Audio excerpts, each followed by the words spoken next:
of testing at the Insurance Institute for Highway Safety.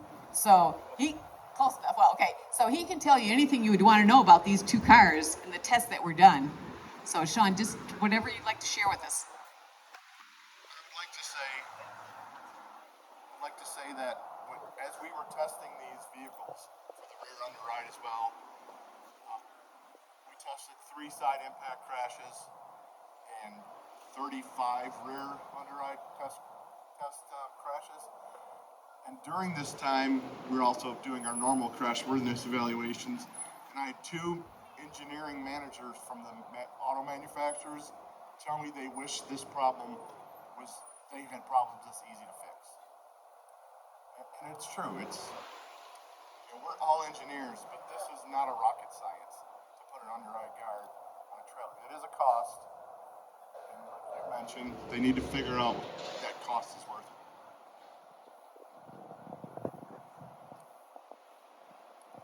Any other questions about the crash test or anything?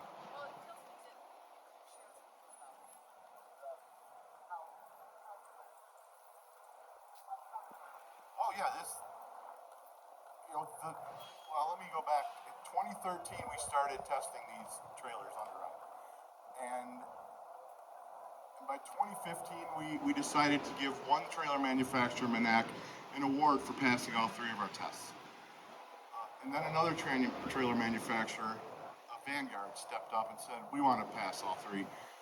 And right now, currently, every trailer manufacturer has at least a optional rear underride guard that passes all 3 of our crash tests, which far exceed any government or Canadian regulation.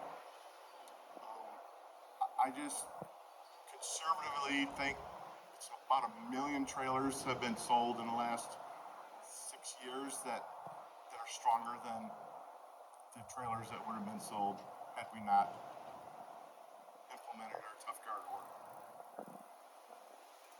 And yes, we're very proud of this. Mr. Terry Rivet there.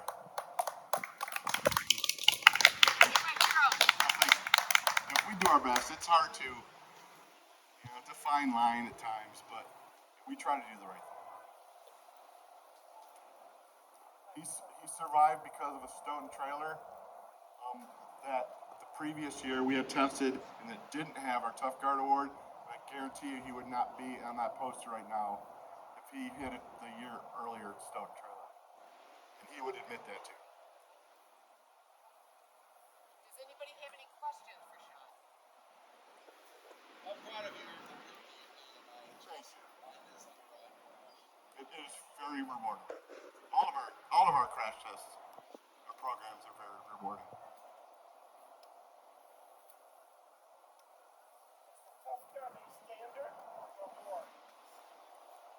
The Tough Guard means we, who are not a regulatory body, will give an award to a trailer manufacturer that passes all 3 of our 35-mile-an-hour rear underride tests.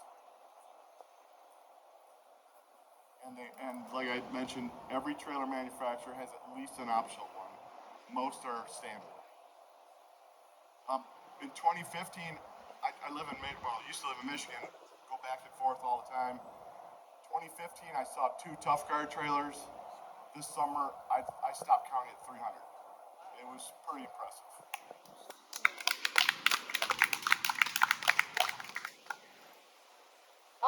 Can a truck be retroactively fitted to have a guard? It is. Can a truck be retroactively fitted? Absolutely.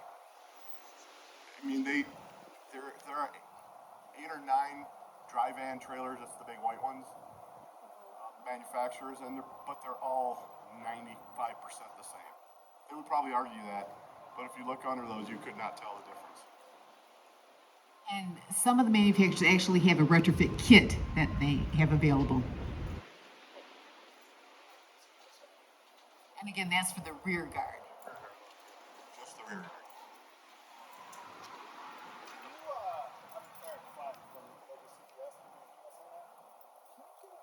Cost issue a little bit, meaning they're required to put a rear guard on, but not the one that has technology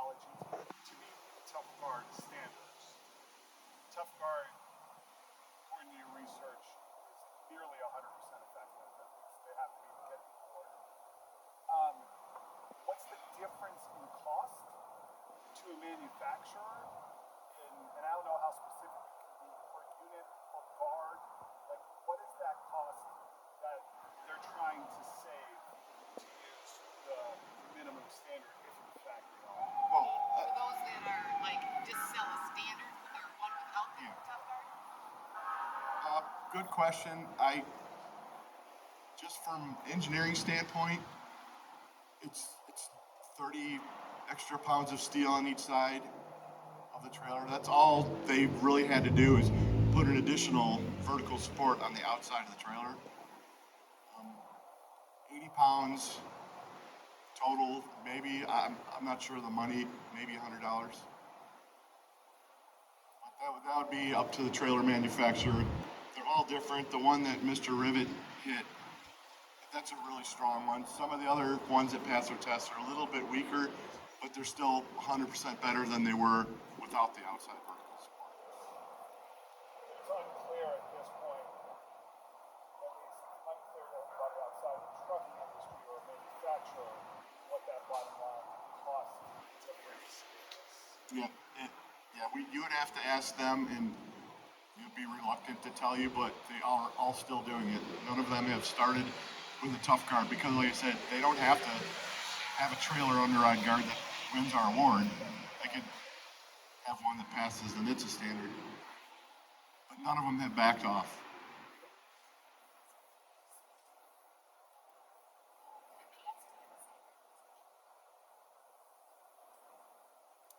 No. Well, Marianne asked if any of the manufacturers have asked us to test a side guard. There aren't many trailer manufacturers that actually have one available. One does. It's very hard to get, and it's for, they say, research purposes. Manac, who was our first Tough Guard award, it's a Canadian company. They're working with a company with an underride, side underride guard. It's a fabric sail, and when they have that fully implemented, we do plan on testing it.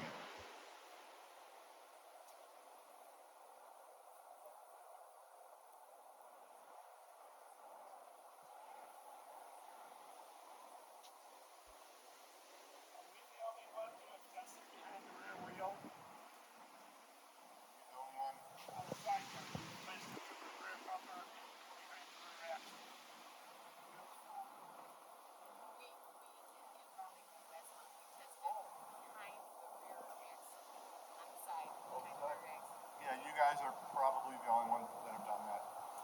So the Tough Guard Award exceeds the regulatory standards under the Federal Motor Vehicle Safety Standards. Is that right?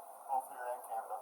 Yeah. So the Tough Guard Award exceeds the Canadian standard and the U.S. standard. Yet the trailer manufacturers met that standard. Why? I think, I'm not really sure, but because one did it, the rest were afraid not to. You can figure out what that reason would be. But at the very least, the 8 major trailer manufacturers, or 9, represent what share of the market? 85% of the trailers on the road are the big white dry vans that you see that we've been testing. And 85% of the trailer manufacturers that represent those 85% have at the very least an option that meets the Tough Guard Award that exceeds DOT standards. You're correct. And the Canadians. Like I said, there's last count 890,000 trailers have been sold with that pass our Tough Guard Award. It far exceeds. So do you feel that DOT needs to come up with a side guard regulation for? Of course. Yeah, of course. Of course they do. Yeah. So why haven't the trailer manufacturers done what they did with the Tough Guard in the rear with the side? Probably because they already had a guard in the back. It's been back there since the 50s. And it was a lot easier engineering feat to add some material. The side guard is a little more difficult to do, but it's not impossible. Like I said, it's not rocket science. It's going to take a little weight, engineering, but it's totally doable. The purpose of the rear guard ultimately is what? To stop underride and for backing the loading docks to stop the truck. Right. So stop underride means stop the car from going underneath the trailer. Correct. So they're protecting the back of the trailer, which is about 102.37 inches to be precise. 102 inches. What about the sides? I mean, how long and how many inches are each of the sides? For example, with these fuel efficiency skirts, do those stop cars from going underneath? They do not. I think that we tested one of those. Yeah. And so if they're willing to hang something from the side of the trailer to save fuel, don't you think they'd be willing to save? You would hang think so. something? You would think so, correct. Yeah. And so if they're anxious to protect Underride from the back, don't you think that open space on the side should be protected too? It just Of seems course. like- is that a no-brainer? It is a no-brainer. Complete no-brainer. I know they have their reasons, but all of their reasons, mainly cost, I would say. So what's the But they will say their customers also don't like them. what do you believe the life of the trailer is once it leaves the manufacturing floor and it enters onto the highway? Last I heard, 15 years-ish. So the life of a trailer is 15 years. So trailers that are coming off the manufacturing floor today are going to potentially be a hazard for side Underride for the next 15 years. Oh, at least, yes. Plus the trailers that have been made the last 15 years. If you go back to your cost issue at 15 years, if you break down the cost of a side Underride car, and break it down by 365 days a year for 15 years, are we talking pennies on the dollar at the end of the day? Probably, yes. Not that good of math anymore. Why is cost an issue when we're talking about pennies on the dollar?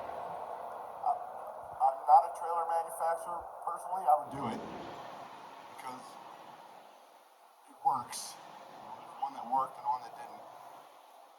So you do crash worthiness tests of cars too, right? Yep, that's 90% of my work. So you test energy absorbing bumpers, rumble zones, airbags, seat belts, seat backs, roof crush, all of that, right? All of that. How much money goes into the safety engineering that I just listed out? Billions. Billions? Billions. And is any of that effective if you hit the side of a trailer? No, So the billions of dollars, the It's a benefit, waste. the cost is a waste. it's a waste. That whole car is meant to protect the people in it, but only from about here down. So do you think on a cost-benefit analysis you should actually add in all of the safety engineering of the cars that has been over history, from seat belts to the evolution of the airbag to the evolution of the energy absorbing bumpers, crumple zones? You've tested cars like the Malibu in a 1950s car, right? Correct. Which one 1959 Bel Air. survived? The one with a lot of steel or that? Actually, well, the Malibu did, of course, but they both had the same amount of steel. They actually weighed the same, which I thought was odd. But yeah, it's just high-strength steel in the right spot, airbags, pre-tensioners on the seatbelt, all the things. How many person hours in engineering has gone into energy absorbing bumpers, crumple zones, airbags, seat belts, roof crush, the seat backs? Untold. Untold. I don't know if you've ever been to a GM proving ground, but there's 20,000 people there working on safety and building vehicles. So you got 20,000 people, GM proving ground. 7 manufacturers. I mean, They're all working on the safety of all these people, none of our work on this, you're correct. yet all the work that those 20,000 people, what does it matter if you hit the side of a trailer? It's pointless what they did. To be honest, I don't think an automotive, I guarantee, an automotive manufacturer could not design a car that would pass it. So there's Not that you would be able to see out the window and drive. So IIHS has the good rating for all of its vehicles, right? Once it get a good rating, yes. Yeah, and there's a whole criteria to get those good ratings. Correct. But if you hit the side, let's say you use a mid-size sedan, hit the side of a trailer, does the good rating even matter? Doesn't matter. That was one of our injury metrics is HIC, head injury criterion. 600 is considered bad. That was like 1900. So, And it was just I completely don't know gone. if these people heard that. They use a head injury criteria on the dummy. 600's bad. Yes. This was 1900. Yeah, I think it topped out our equipment actually. And I don't mean to get gruesome, but that's a closed accident scenario. Done. Yep. The head for that dummy's on my desk, and it's got a dent in it. How many, the head for the dummy, It's aluminum and it has a dent in it. how many years have you been doing crash tests at IIHS? 17. Is there any more violent crash No. tests than that one? No, that's when we did the first Underride test. All of us that work there, we've seen hundreds of crash tests. We were appalled by the sound, to be honest with you. Usually it's a big bang, and this was just a. It was disgusting, to be honest. Heartbreaking.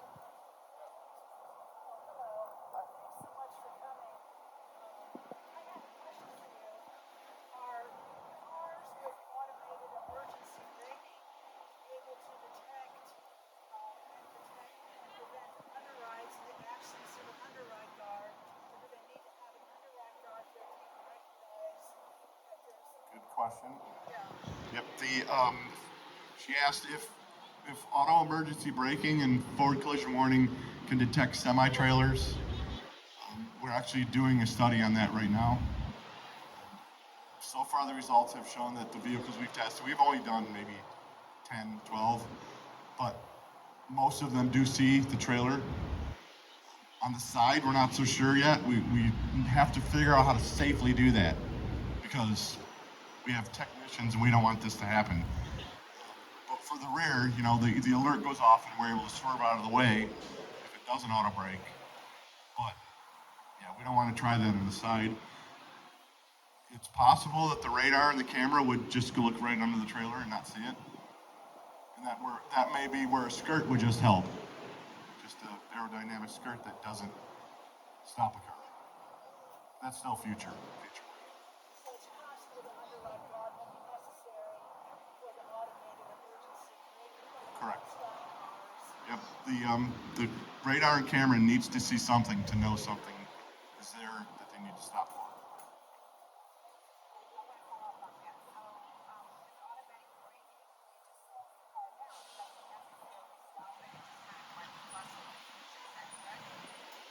No, she asked if auto braking just slows a car down. No, we've got vehicles now that will stop a car at 50 kilometers an hour if you're not paying attention. Completely stop. It's pretty violent stop. That's part of our top safety pick award. And look at our website, you can see which vehicles do earn a superior.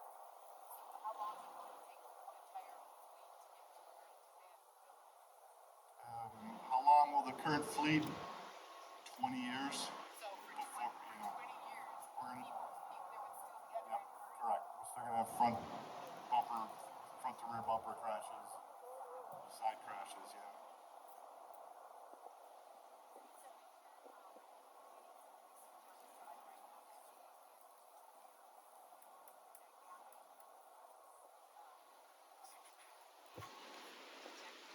No, we have to figure out how to do that safely. But it is on our radar.